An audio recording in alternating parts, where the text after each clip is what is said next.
Welcome to Eggs and Issues, a monthly business program presented by the Portland Community Chamber of Commerce. Good morning, everyone. I'm Erin O'Valley of WMTW News 8. Eggs and Issues is supported by presenting sponsors Bank of America, Martins Point Healthcare, and WEX, in cooperation with IDEX Laboratories, Harvard Pilgrim Healthcare, and Oxford Networks. Also, television sponsor WMTW News 8, production support by Headlight Audiovisual. And now, please welcome the Portland Community Chamber of Commerce President, Bill Becker of Key Private Bank. Good morning. Yet again, I am not Bill Becker. However, I do want to welcome you this morning to Eggs and Issues. This is the Portland Community Chamber's monthly forum where we talk about important business issues of the day. My name is Quincy Hensel. I am the Director of Community Outreach at Industrium. I also serve as the volunteer vice president of the Portland Community Chamber of Commerce, and it is my pleasure to step in today as MC in Bill's absence. Before I continue with our opening remarks, I do want to pause and take a moment to thank those individuals who create the speakers lineup for this program each and every month, which is the Eggs and Issues Committee. I would like to recognize the chair of the Eggs and Issues Committee, my fellow board member, Justin LaMontagne.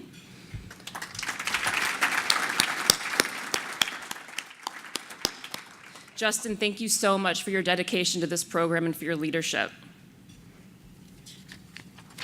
I would also like to extend a very special thank you to the brains behind today's star-studded panel, fellow committee member Jason Lundy.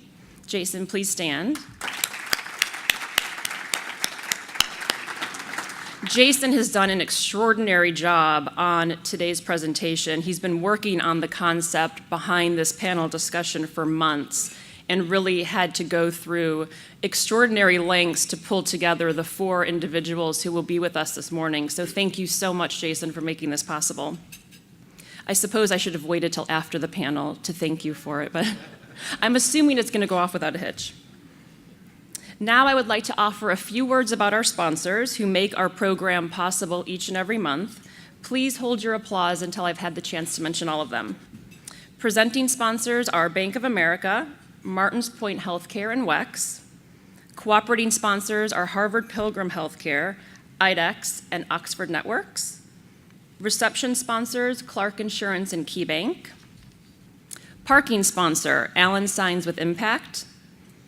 Overall production support of Eggs and Issues is provided by Headlight Audiovisual, and our program is broadcast by our friends at Time Warner Cable's digital service Video on Demand. Print sponsor is The Forecaster, e-media partner Main Biz. Radio sponsor is WGAN, who interviews our speakers and broadcasts live from the Holiday Inn by the Bay. Thank you, Ken and Mike. Our broadcast partner is WMTW. We'd also like to thank our special community partners, Anthem Blue Cross and Blue Shield, Northeast Delta Dental, and the Portland Press Herald, Maine Sunday Telegram, pressherald.com. Please join me in thanking all of our sponsors for Eggs and Issues.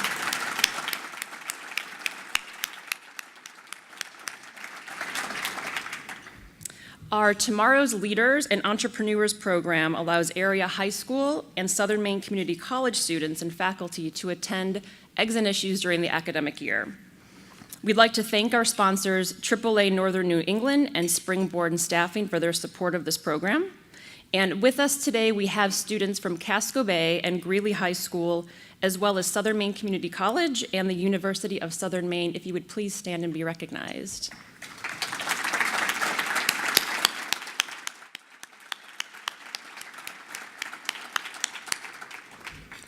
Thank you for joining us this morning as the academic year is coming to a close. Baker Newman Noyes sponsors our Community Corner program, which allows area nonprofits to promote their organizations at Eggs and Issues. Our Community Corner partner this month is the Muscular Dystrophy Association. The MDA's mission is to save and improve lives of people fighting muscle disease.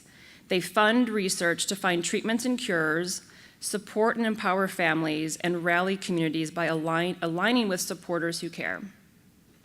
MDA invests 77 cents of every dollar going directly to fund their mission. Designated a top-rated charity by the American Institute of Philanthropy, MDA is the first nonprofit to receive a Lifetime Achievement Award from the American Medical Association for significant and lasting contributions to the health and welfare of humanity. May is ALS Awareness Month. MDA provides more support to ALS patients than any other nonprofit group. Since its inception, MDA has dedicated almost $325 million to ALS research and healthcare services. Locally, the MDA of Maine is located in Westbrook and has fundraising events all year to pay for services for local Maine families living with muscle disease. Executive Director Ashley King and the MDA of Maine team are here today and look forward to networking alongside all of their chamber members. Please stand and be recognized.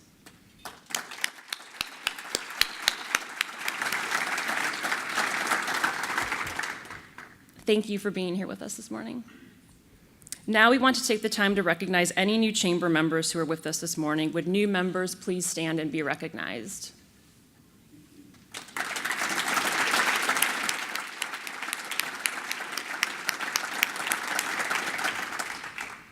Copies of the complete list of our newest members are available at the registration area. Just a quick reminder that before our panel begins, we will have a question and answer period at the end of the presentation. If you would please use the microphones that are in the middle of the room, that would be fantastic. And you can tweet questions and follow this event on Twitter with our hashtag #EggsInIssues, and please note it's an N and not the word and. Now on to the program. And just for all of the attendees' benefits, I had to dramatically shorten the bios of our 4 distinguished panelists today. And how I did it is I basically removed the words I couldn't pronounce, which shortened it in half. I will start with Dr. Edison Liu, who is the president and CEO of the Jackson Laboratory. From 2001 to 2011, he was the founding executive director of the Genome Institute of Singapore and was the president of the Human Genome Organization from 2007 to 2013. Dr. Liu is an international expert in cancer biology, genomics, human genetics, molecular epidemiology, and translational medicine. Dr. Liu's current scientific research is focused on the functional genomics of human cancers, particularly breast cancer, uncovering new oncogenes and deciphering the dynamics of gene regulation on a genomic scale that modulate cancer biology. I think I owe a round of applause for that. Thank you. I should have taken out half of those words. He has authored over 300 scientific papers and reviews and co-authored 2 books.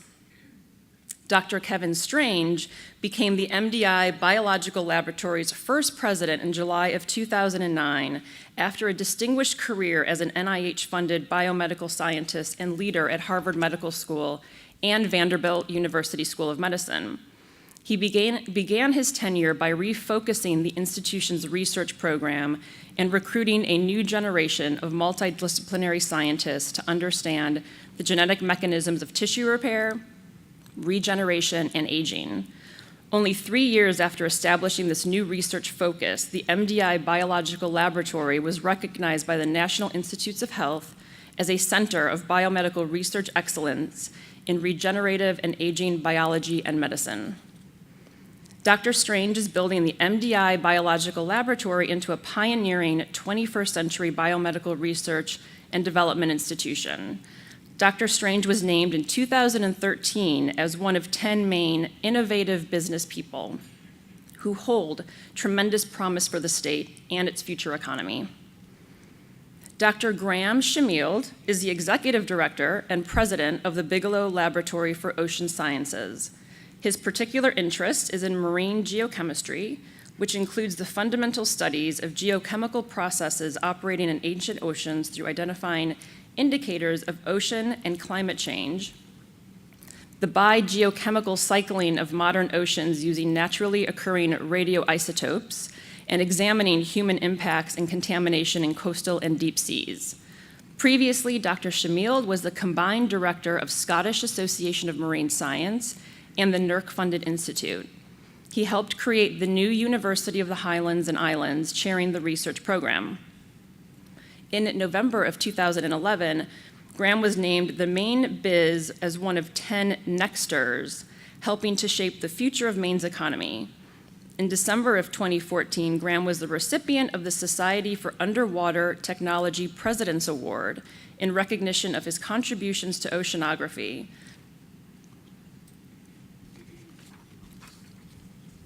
And our moderator for today's panel presentation is Kent Peterson.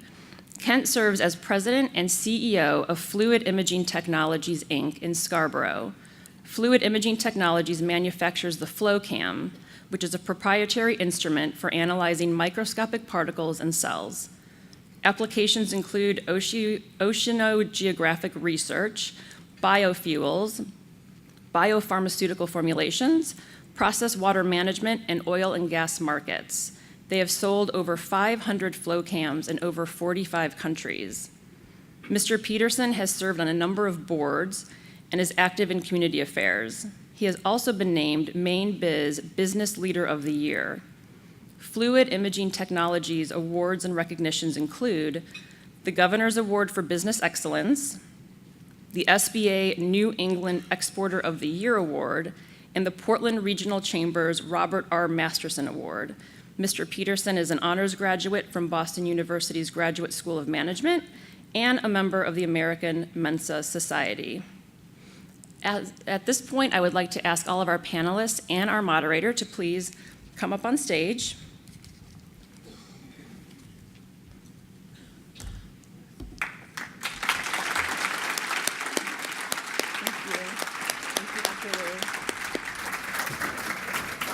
I clearly do not belong on this stage, so I'm going to happily turn it over to Kent Peterson to run the panel discussion. Thank you all for being here.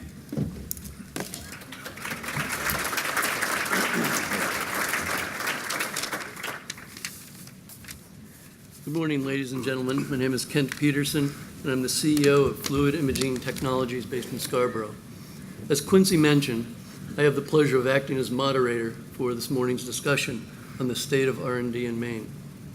Jackson Laboratory, MDI Biological Laboratory, and Bigelow Laboratory are world-class research organizations in their respective field. These organizations have had a tremendous economic impact on the state of Maine.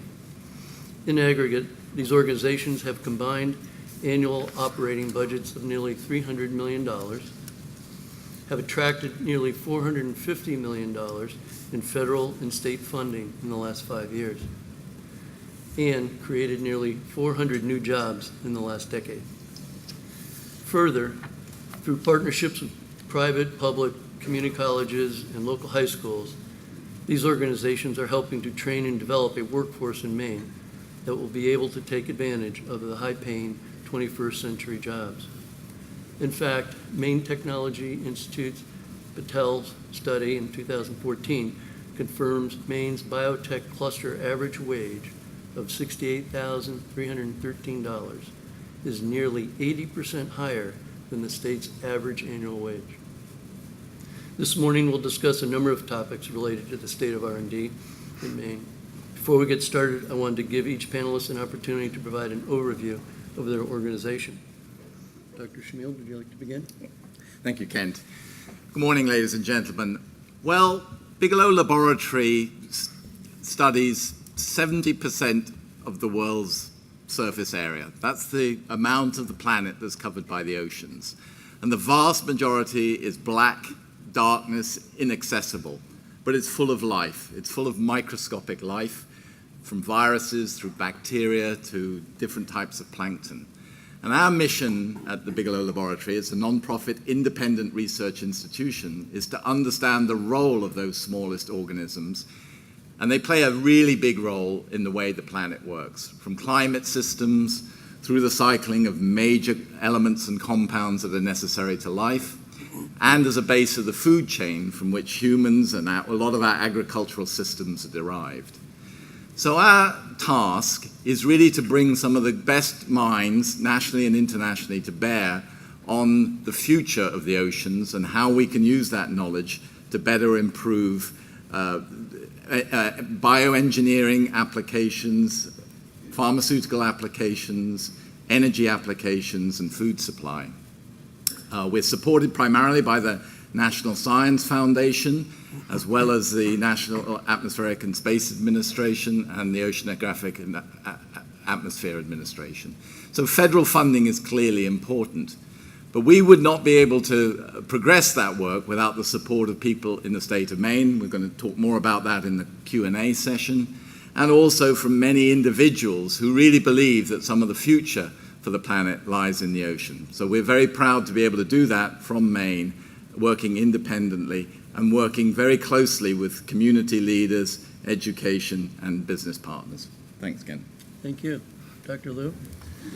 Well, first of all, it's a great honor for me to share the podium with my colleagues to the left and the right, wonderful institutions that actually enrich the intellectual environment of Maine. Jackson Labs, many of you know, because we're rather big and we have an 86-year history in this state. Our focus is on genetics and genomics of human disease.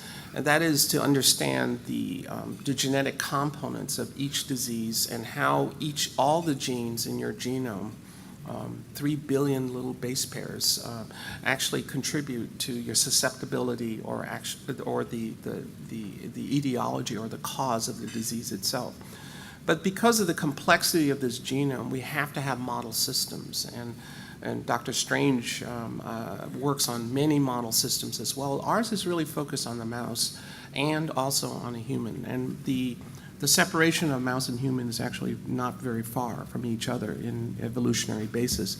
So in terms of modeling diseases, we've been able to be the premier institution to actually develop precise models of human disease and to use these models to understand the basic mechanisms of the disease, but equally important, how to engineer therapeutics. This has been really our raison d'etre, and in fact, our work has been so popular that we've moved it into a revenue generator that many of you know. That our total economic impact of 2014 for the state of Maine is actually nearly $500 million. We have 3,600 FTE jobs that spin off from our 1,400 employees. Each employee probably is 4 individuals in their family. So we're very proud to be among the largest employer in Maine, and certainly the largest in Hancock County. So our economic impact is not only in the context of research and development, but we are also very proud to be in the fabric of the economy of Maine as well. So thank you. Thank you. Dr. Strange? Thank you, and thank you for the invitation, and it's a great honor to be up here with Graham and Ed. MDI Biological Laboratory is a 117-year-old institution here in the state of Maine. It was founded in 1898 as a seasonal marine station, which at that time was a very common way of doing biological research. Scientists went out into the field, they collected animals, they used them as experimental systems, and the one place they could get access to these animals was really in marine environments. So MDIBL, MDI Biological Laboratory, was really part of that cadre of labs that was found in that period of time. We've never really been a marine laboratory. The research has always been heavily focused on biomedical research, specifically from the 1920s until about the 1980s, heavily focused on using marine organisms to understand human kidney physiology and related types of questions. But really, up until the year 2000, the laboratory was a seasonal research station. It was used by people basically from outside the state of Maine.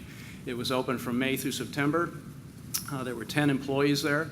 Their job was to open the lab up in May, run it through till September, close it down, and then keep it from falling down in the winter. But around about 2001, there was a new cadre of leadership who showed up, and a variety of new things happened. New funding, rebuilding the institution, transforming the infrastructure. One of the key things that occurred was the bringing into the state of a grant called the IDEA Network of Biomedical Research Excellence. That's led by us, and it has basically funded 13 different institutions in the state as a partnership to increase biomedical research education, training, and to start young faculty in their own laboratories. I started here. I moved to Maine in January of 2010. I was the first full-time director of the institution, and I began refocusing the institution's research on the field of regenerative medicine. That's a field of medical practice where we're trying to develop ways to replace repair or regenerate or regrow damaged organs and tissues, tissues that have been damaged by injury, disease, and the process of aging. In just 3 years after we launched that focus, we were named by the National Institutes of Health as a Center of Biomedical Research Excellence in that area. It came with a $13 million grant and a promise of 18 to 22 million more in the future, provided we meet key milestones. And also at that time, we launched our first spin-off company, Novo Bioscience, which is focused on developing a drug that one of these scientists discovered that we think has enormous potential for treating diseases like heart attack, brain injury, et cetera. So the institution is 117 years old, but it's a very young 117 years old. It's really transformed in the last decade. Today we have about 65 employees, and our plan is to go that to about 150 to 175 over the next 10 to 12 years. Well, thank you, gentlemen. And now I'd like to turn to the panel discussion portion of the program. And with a couple of questions, I'd like to start with, how did your organization continue to attract funding and actually grow during the economic downturn? One of you like to start? Dr. Strange? Okay, I'll start. Well, I'll say two things were very helpful to us. One is I came here during the bottom of the economic recession, so that was not exactly perhaps a clever move, but the goal was to really come here and try to transform the way the institution was doing research. So it took a lot of risk. We used our reserve funds to really rebuild the focus of the institution onto this new area of research, put that focus in. That's an area of research that clearly has enormous medical potential, opportunities for drug development, treatment, grant funding, et cetera. So that was a very key part of the whole process. And as I indicated, 3 years after we were able to do that, we were able to capture this very large NIH grant because we had put that focus into place. We launched a spin-out company that, if it's successful, and that's a big if, will certainly be very, very impactful in terms of the medical world, and will also generate quite a lot of revenue. I also have to say that a key part of helping us move forward was the stimulus package that President Obama put forward. That allowed us to put new infrastructure on campus that in turn allowed me to actually recruit these people, continue to build the scientific infrastructure, and in turn be competitive for those types of grants. Would you like to add to that? Yes, and Bigelow was in a similar position to Kevin in that I arrived in March 2008, and November 2008 the sky fell in a little bit. But the key, I think, to developing in a downturn is to have very precise strategy and to understand very clearly how public funds can be brought to bear on your own individual institution approach. So like Kevin, the stimulus funding was very important. It was also the time when the state had a bond release of $50 million as part of its main technology asset fund to start to, or re-energize some of the infrastructure development for R&D, so topics we're talking about today. So the combination of state funding, federal funding, internal strategic planning meant that we were able to capitalize on that and essentially over a 2-year period translate that to a $33 million new campus for Bigelow Laboratory. It is a partnership. I really want to stress that at all times. The ability to catalyze those plans and turn them into reality, and to have those plans ready to act when the right opportunities arrive. Well, I guess I'm the cleverest of you all since I came at the uptake of the economy. Yeah, exactly. Perfect. No, with no foresight of my own, to be honest with you. At the Jackson Labs, we focus on quality, and I can't underscore how important that is. Quality attracts quality people. Quality generates quality products and actually attracts money that seeks quality functions. And so the quality function is that we have our annual research budget from primarily the National Institutes of Health instead of National Science Foundation is about $68 to $70 million a year, give or take. Our average in terms of grant funding is 2 times the national average. In a little hamlet of 6,500 people. We're the only designated cancer center. We're the only designated National Institute of Aging shock center for aging. in the state of Maine, and this quality actually draws quality faculty, which we've been able to recruit to, and that goodness feeds on itself. In terms of our research products that we actually produce, it came out of research, but then everybody wanted some of that. So we made it into a revenue generator with the profits all coming back into research. And that's how we've been able to survive the downturn to a greater degree than other institutions.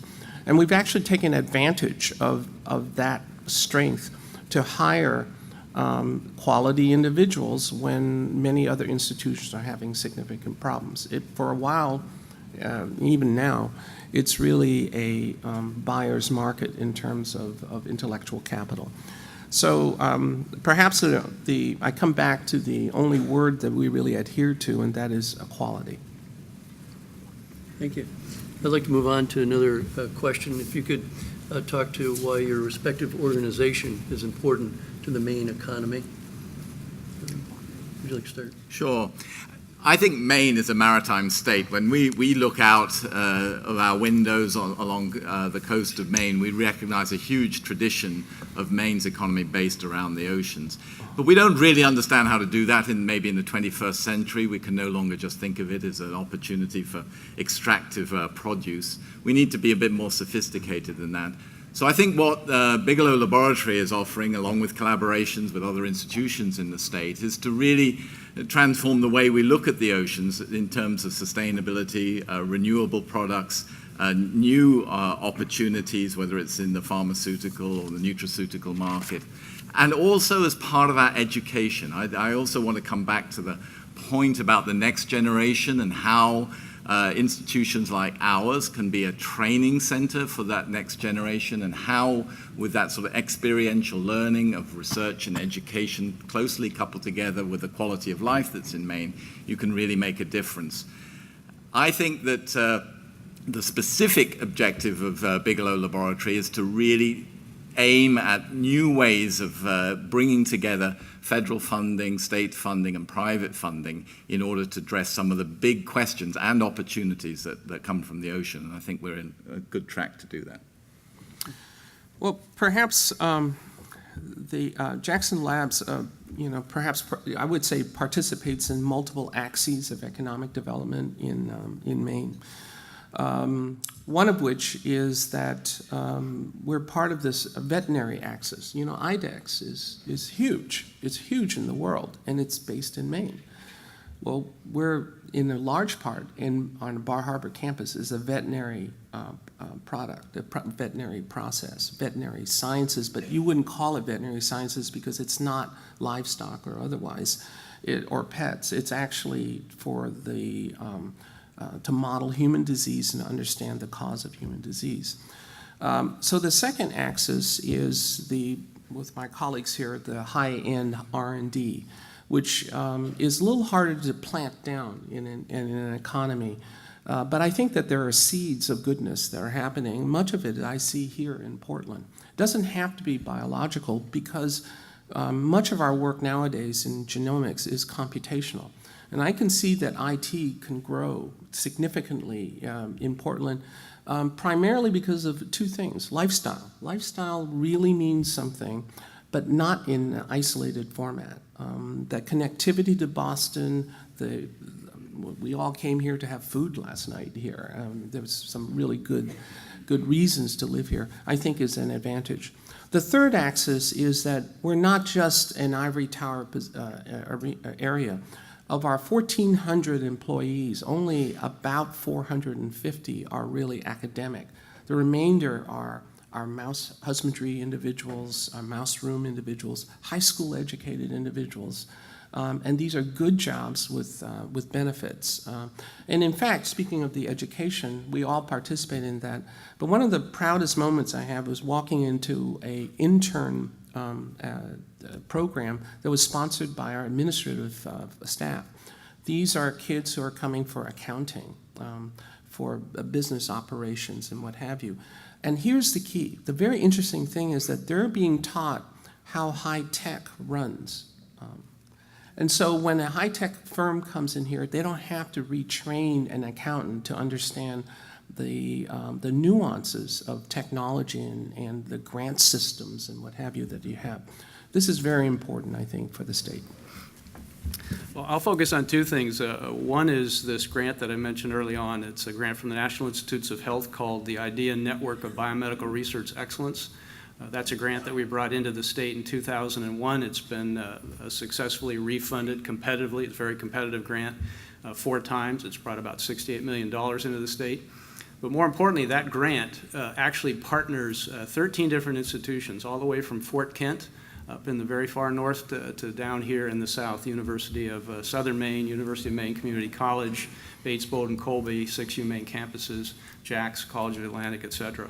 And what that program has done over the last 12 years, 13 years, is it's trained over 2,000 students in basically biotechnology, biomedical research, science. And of those 2,000 students, we've seen 90% of them continue on in some sort of R&D focused career path or continue on in education.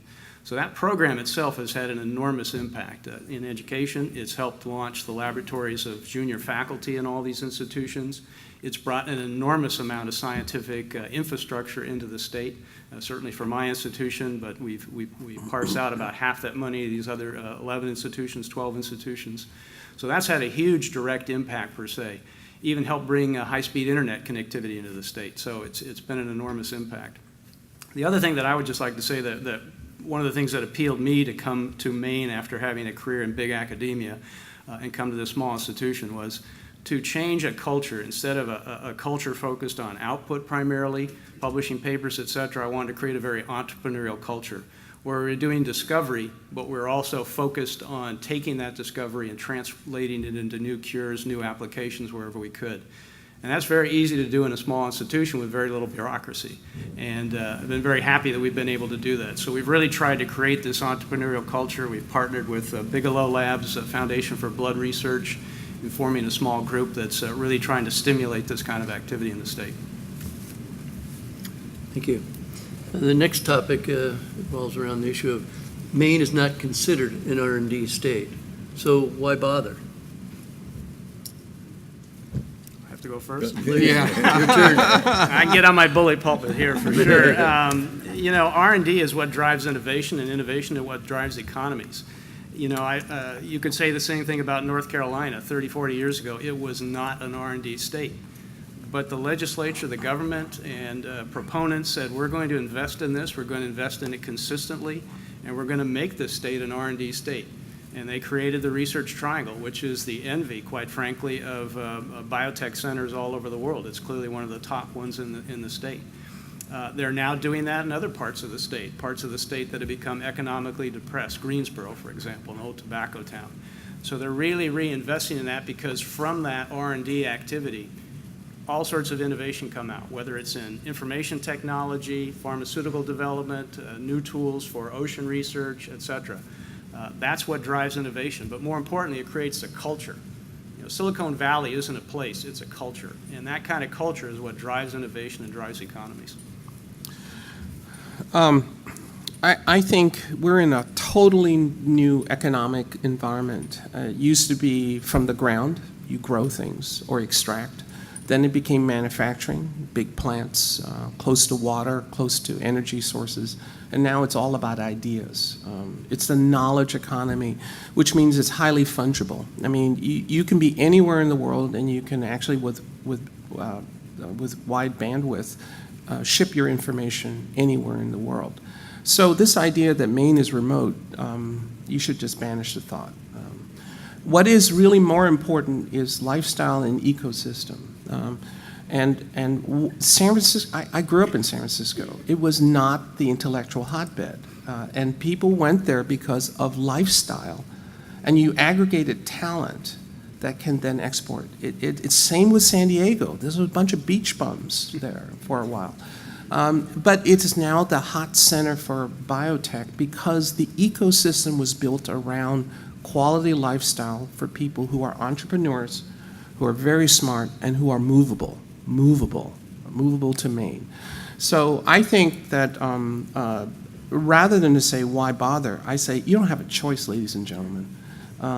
You can stay to a commodity economy and die over time, or you can join the bandwagon, which is every country I know that has been successful in the world has joined that bandwagon, and that's in tech, that's in talent, and that's in entrepreneurship. I think we'd all agree that the Maine doesn't have huge resources to invest financially in R&D, but we do have a lot of the assets. Kevin and Ed have talked about lifestyle, that's for certain. We also have good communication between us. This morning, this breakfast is a good example of that.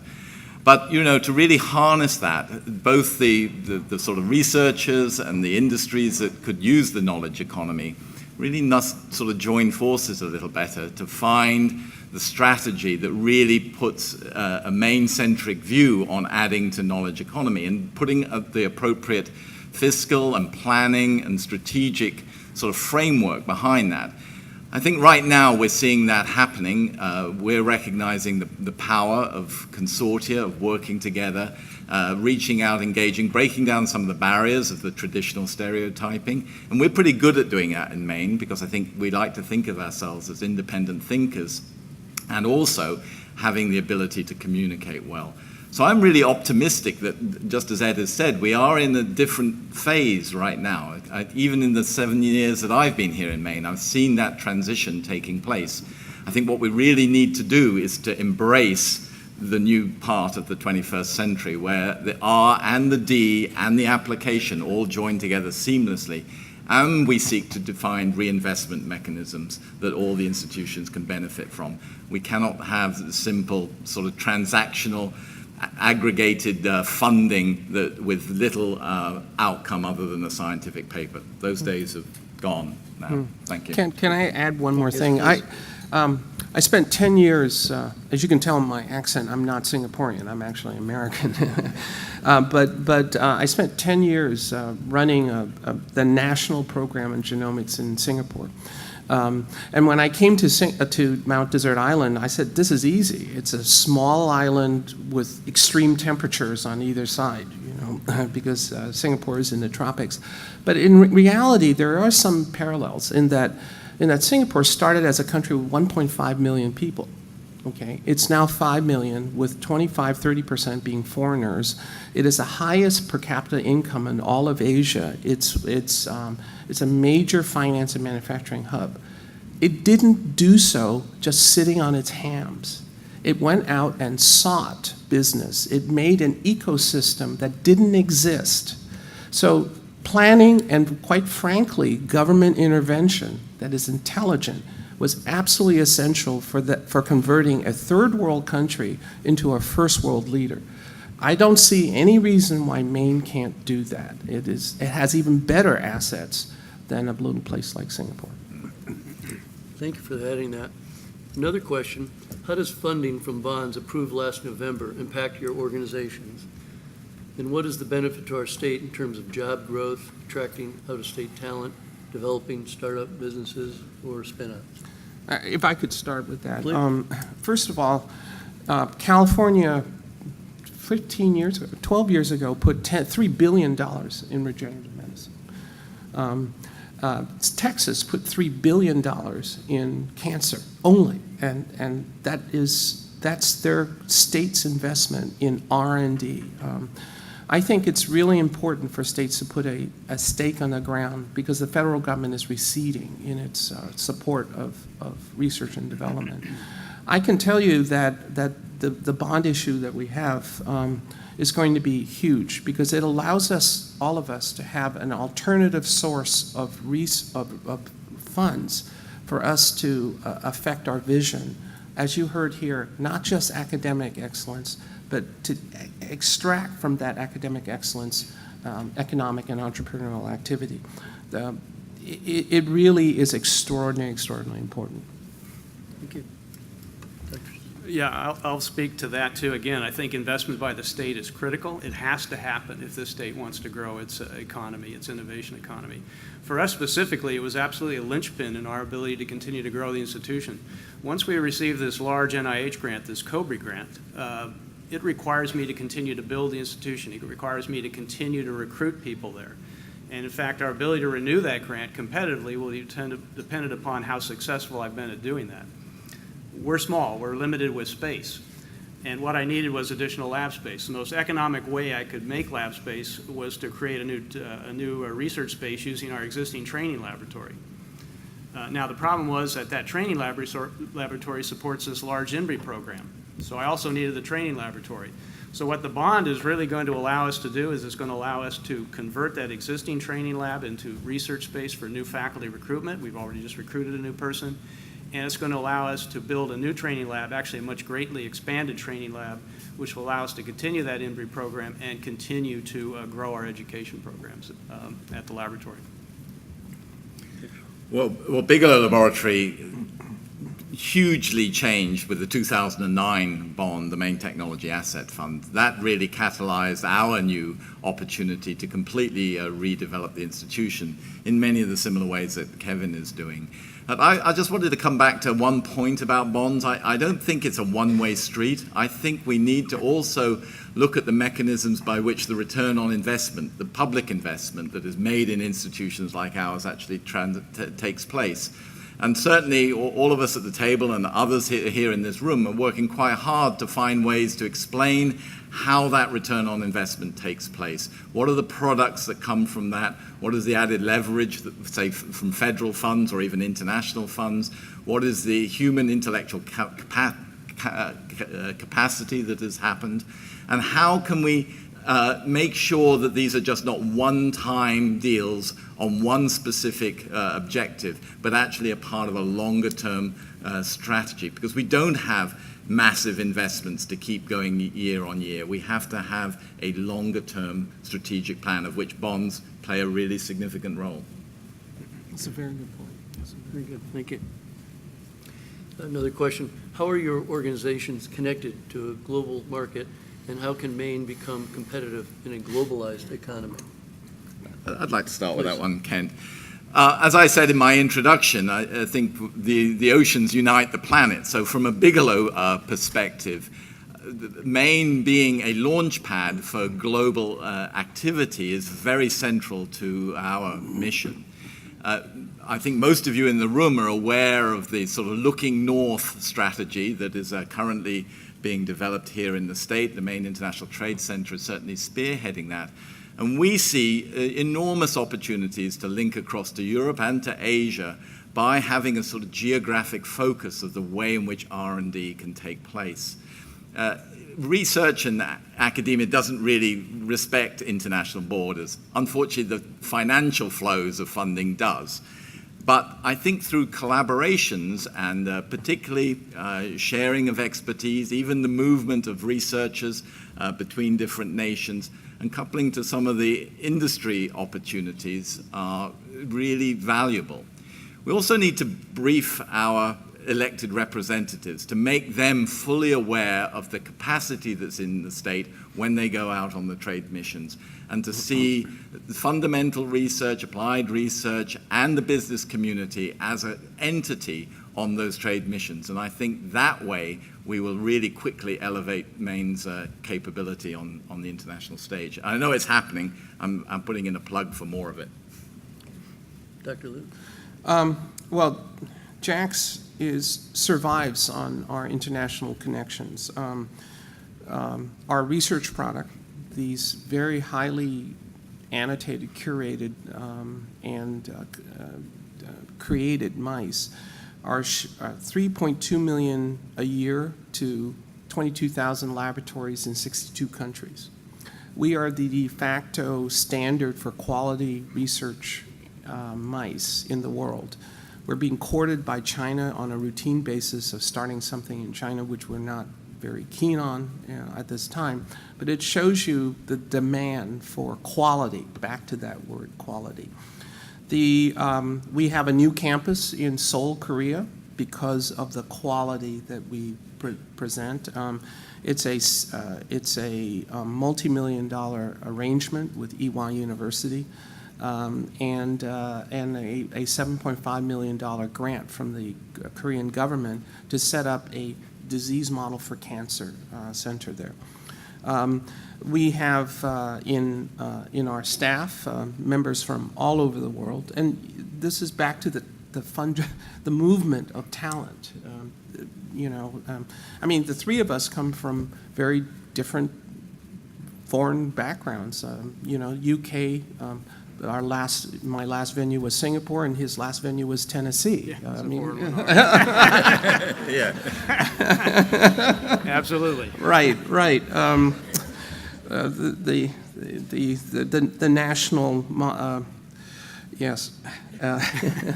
But again, it's the movement of talent that is really the key. And so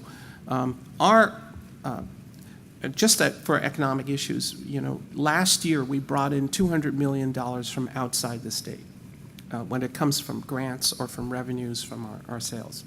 It is a global market, and you can succeed really only in a global competitive environment. Thanks. So I'll give a quick speech that I gave to my board recently. Our long-term vision at the laboratory is to ultimately get to somewhere between 15 to 18 independent research groups. And we base that on thinking that's a critical mass, and it's partly modeled after the Whitehead Institute, which has 17 laboratories. And as I was describing this to my board, I said the Whitehead Institute is down in Boston. It's surrounded by this incredible intellectual horsepower. You can walk across the street to MIT, walk up the street to Harvard, walk down the street to Novartis or Pfizer. It's surrounded by this incredible horsepower. I'm surrounded by water on Mount Desert Island. Hey, we're there. I know you're I forgot about this guy. They're 20 minutes down the road. They're hard to get to. So my point is we have to have partnerships to survive. We can't do it alone. It's absolutely impossible. We have partnerships with organizations in 9 different countries. We just formalized a partnership with the Australian Regenerative Medicine Institute, which is the only other research institute that I know of is taking the kind of approach to regenerative medicine that we are. We've launched a course this summer that's attracting students from Japan, South America, New Zealand, Australia, England, et cetera. Those partnerships are critical, and we've heard about the fact that knowledge does not respect borders. It doesn't. We have to do that, and that attracts the talent and capabilities that we need. We can't survive without it. Well, thank you for sharing your thoughts. And at this time, I'd like to open up the discussion for Q&A in the audience. There are 3 microphones around the room. Please state your name, the organization you represent, and your question. So, well, good morning and thank you. I'm Ron Cantor, president of Southern Maine Community College. I want to say thank you to all of your 3 organizations, and we're talking about million-dollar investments, bonds, stimulus funding, et cetera. I see it from a more specific and personal view here at Southern Maine Community College. I know that when I visit your facilities and I run into our own students from SMCC and our own junior faculty who not only find funding and a project through the IDEA network or through an internship or through other collaborations, but I see the difference it makes if we take a 25 or 26-year-old young person here in the Portland area, and they're likely driving a broken down car and trying to live off minimum wage working at a convenience store, and then suddenly they have an opportunity as an intern to work in one of your organizations. And I go to the poster session and I see the difference. So I want to say thank you for making a difference in so many people's lives. It's exactly what Maine's economy needs, and we see it working every day. Great. Thank you. Thank you.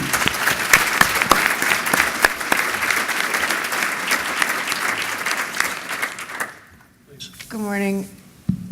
It's an honor to have you guys here. Thank you so much for doing what you do in Maine and for being here with us today. My name is Kendra Allen, and I work with research philanthropists to the Maine Medical Center Research Institute. Dr. Liu, my question is for you, and it's certainly you all are welcome to address the answer, because I'm sure you all come up against this as well. What would you recommend? We've been very lucky, I know that, for the last several years in our the foresight and vision of the philanthropists, the individuals, corporations, and foundations, private foundations especially, who have made research, biomedical research, a priority. We can't count on that forever, and I look to you and your guidance as somebody who's trying to help you and your teams do what you do and make Maine what it is. for biological and biomedical research. You specifically asking about the funding sources and so forth? I want inspiration. Oh, inspiration. Ah. I've heard you speak before, and I always walk away with lots of ideas. And I'm thinking, how do I present the best possible case to our supporters? What strategies would you recommend for an individual to come on board? I wish I could put you in my pocket and take you with me to every visit, but I can't do that. Connectivity and cooperation. It's really going to be the key going forward. I mean, we really can't survive as a single institution. You heard Graham mention that specifically. And we have to be connected, and we take advantage of the strength of our connections as part of the marketing strategy. And the second thing about it is that philanthropists, or by the way, any organization nowadays, are really keen on the bottom. When I say the bottom line, I mean impact, not dollars. Rather than, as Graham just said also, a nice paper in Science or Nature magazines, which are really high impact journals. To take that blue sky, academic concept and bring it to the ground where human beings are really affected is what everybody's asking for right now. And if we can do that either by ourselves or in partnership, for example, with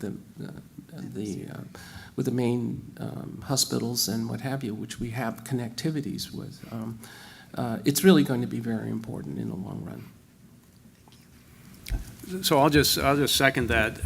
I think the connectivity is critical. Maine is actually a huge state with a tiny population, and it's spread out all over the place. And it has a lot of, I think, tremendous R&D assets and tremendous intellectual capacity. We've got to have that connectivity. We've got to partner more. We've got to make this thing more of a critical mass than it is now. The other thing, too, is I left the big academic organizations because I was tired about the focus on output. I think we really do. You still have to have discovery, and I have to explain that to people all the time. Most discovery doesn't lead to application. You have to have the base of discovery, but we do have to be much more focused on outcome, human health, making a difference in the world, because the world's getting a lot smaller with a lot more problems, and we are the ones that can help solve those. Thank you. Time for one final question. Yeah, I would like to pick up on that exact point. I'm Jay Graves from the University of Southern Maine, and demographically, Maine is the oldest state in the nation. Healthcare is a huge issue for us, and it's becoming bigger. I'd like to know a little bit more about the work you're all doing as it contributes to human health. It's specifically aging, or? Could be aging, could be anything. Disease prevention, pick one. Well, we have, I would say our three major programs are in neurodegenerative disorders, in cancer, and in aging, when it comes to really direct impact on human health. And let me take to aging, for example. It isn't just research in the laboratory, but research that spreads out in what I would call community conditions. So let me give you an example. If the key is to turn a liability to an asset. Okay, if Maine is demographically the oldest state in the union, then let's herald that. Everybody's getting old, ladies and gentlemen. So consequently, we are one of 5 or 6 shock centers for aging designated by the National Institutes of Health. Let's nucleate an aging program that reaches all the way to the communities. Let's get LL Beam to talk to us about clothing in the wintertime that would actually hopefully prevent accidents. You can do that with whatever treading in the heels and little padding there. Let's talk about builders working with psychologists and ergonomicists about how we can build structures that are more aging friendly. Communications that will actually monitor activity. We can do all sorts of things, making this ecosystem that was a liability into an advantage in innovation. So. So although we're not specifically involved with human health, of course, we as humans like to eat things from the sea, and I'm sure that both our visitors and our population want to make sure that Maine seafood is safe and healthy to eat.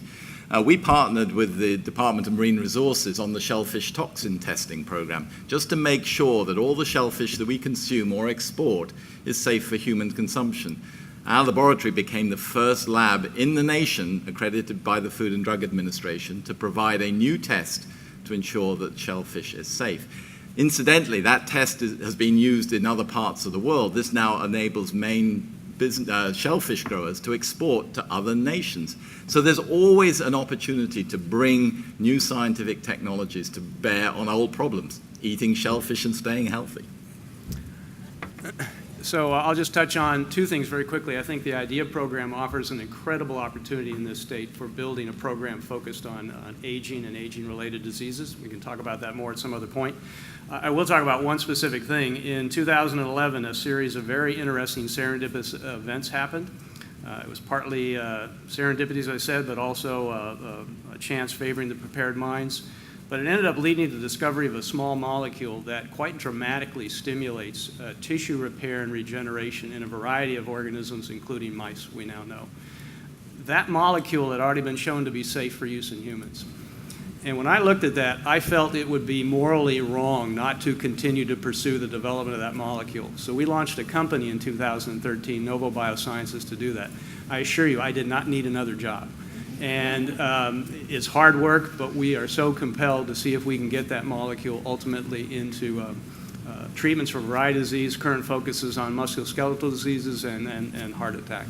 But that's a big focus of how we want to do all our business going forward. Great, thank you very much. Well, thank you for the questions.